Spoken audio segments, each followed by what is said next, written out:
The Diamonds module moving loads allows you to easily take into account the rolling effect from, for example, overhead cranes or vehicles passing over a bridge.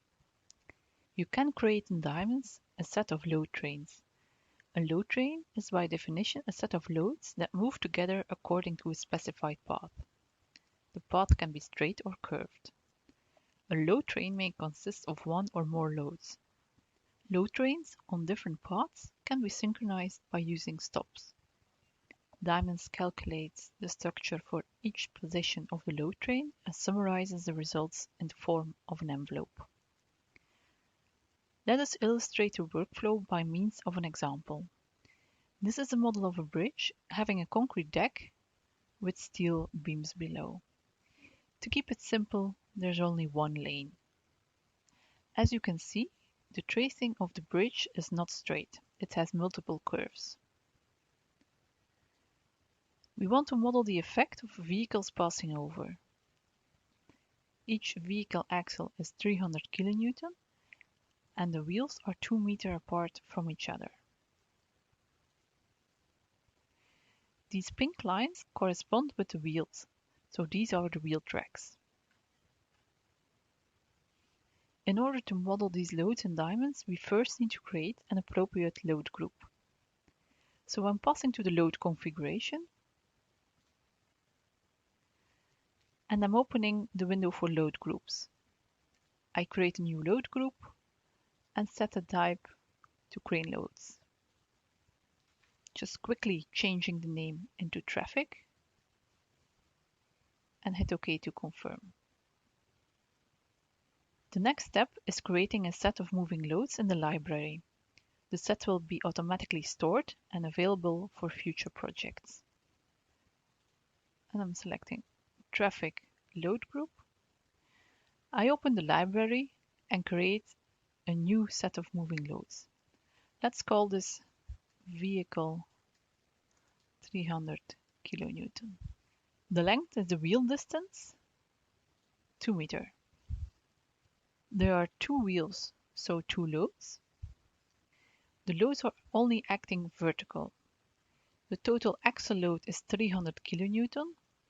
That means that each wheel load is 150 kN.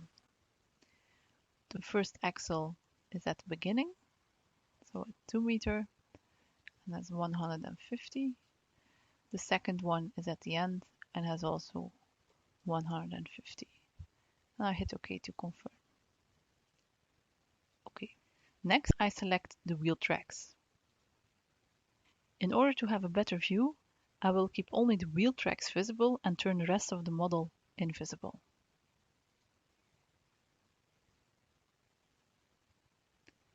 And show the point numbers.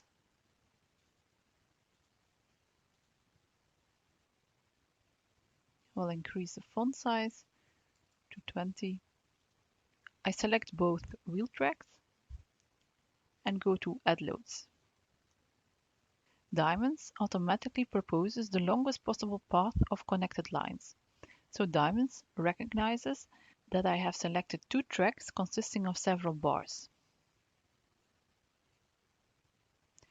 Although it is also possible to add the load train set to the individual bars, the first option will be the logical one. We can set a start and ending point, and this one starts at 66, this one at 71, which is just fine, and I hit OK to confirm. I use the animated representation of the load train movement to verify if the loads have been entered correctly. What stands out is that the load train on the longest path, the one at the back, this one, is running behind on the other one.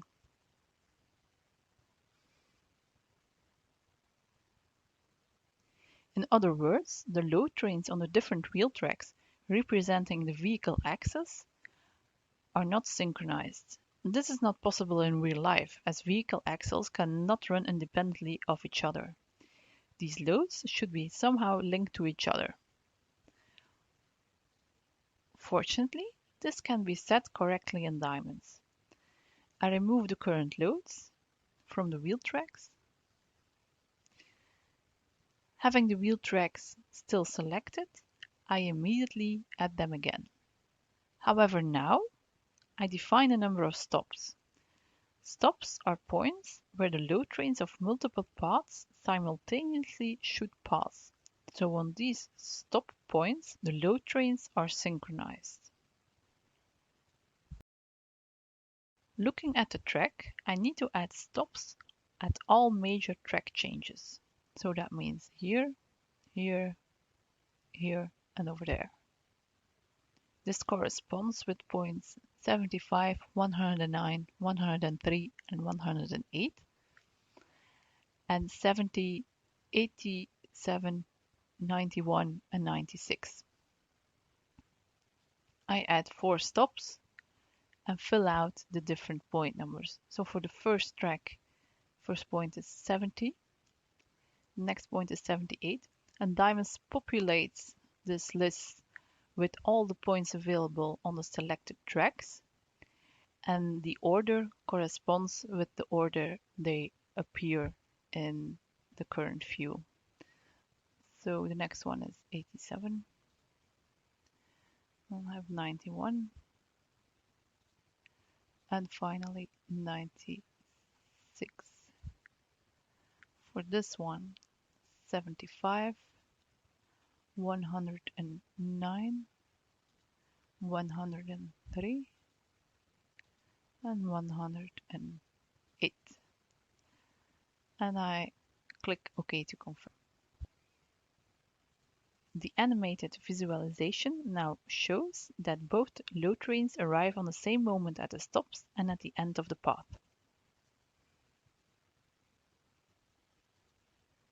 We can continue now with the design of this model by making the load combinations and calculating the model.